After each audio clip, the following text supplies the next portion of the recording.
नमस्ते प्रिय छात्र, लर्नर्स एकेडमी इंग्लिश स्कूल ए लर्निंग क्लासेस में एक बार फिर से आपका स्वागत है।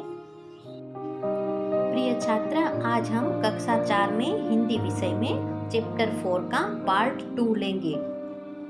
चैप्टर 4 मोर और चिड़िया। बच्चों, जैसा कि आप सब जानते हो कि पार्ट 1 में हमने इस पाठ का पठन किया था एवं समझ प्राप्त की थी कि पाठ में क्या आता है। हमने मोर और चिड़िया का सुंदर संवाद आया हुआ है पाठ में, वो हमने अच्छे से पढ़ा और उसके बारे में समझ प्राप्त की थी। तो बच्चों, आइए आज हम आगे बढ़ते हैं और पार्ट 2 में इसी पाठ का पाठबोध देखते हैं। पाठबोध में कुछ प्रश्न दिए गए हैं, तो आइए हम इस प्रश्नों के उत्तर में क्या आएगा देख लेते हैं। पाठबोध प्रश्नों के उत्तर 2 मौखिक। चिड़िया का घोंसला कहाँ था? चिड़िया का घोंसला कटहल के वृक्ष पर था। मोर के बैठने से पेड़ की डाल क्यों झुक गई?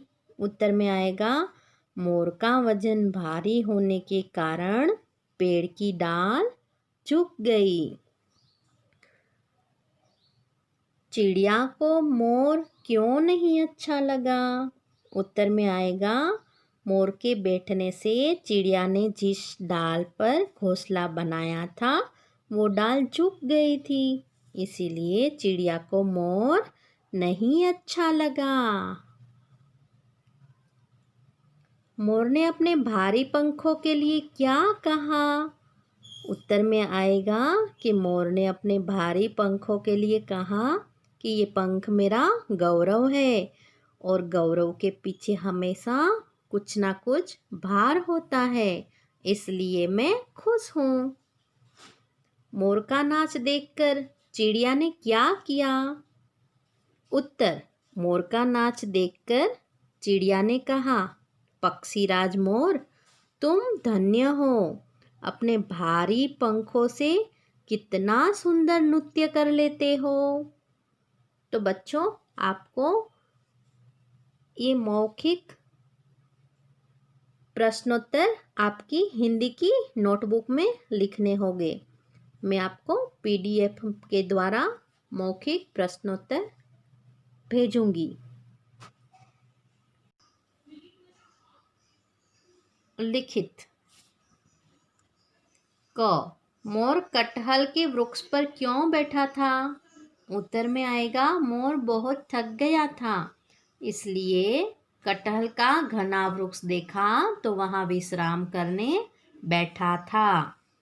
ख, चिड़िया कहाँ गई थी? उत्तर, चिड़िया दूर कहीं भोजन की तलाश में गई हुई थी। ग, अंत में चिड़िया ने मोर से क्या कहा? उत्तर, अंत में चिड़िया ने मोर से कहा, मैं आपका सम्मान करती हूँ, आप सच में गर्व करने लायक है। घ, मोर को पक्षीराज क्यों कहते हैं? उत्तर, मोर के रंग बिरंगी पंख उनका गौरव है, इन्हीं पंखों को फैलाकर मोर नृत्य करता है, तब बहुत सुंदर लगता है। मोर भारत का राष्ट्रीय पक्षी है, इसलिए मोर को पक्षीराज कहते हैं।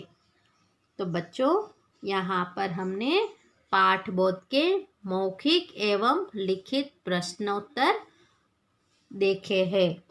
तो बच्चों, आपको ये लिखित प्रश्नोत्तर अपनी टेक्स्ट बुक में लिखने हैं और मौखिक प्रश्नों के उत्तर में PDF आपको भेजूंगी, वो आप अपनी हिंदी की नोटबुक में लिख लेना। आशा है कि आपको अच्छे से समझ में आ गया होगा। नेक्स्ट वीडियो में हम आगे भाषा ज्ञान दिया गया है वह देखेंगे। Thank you.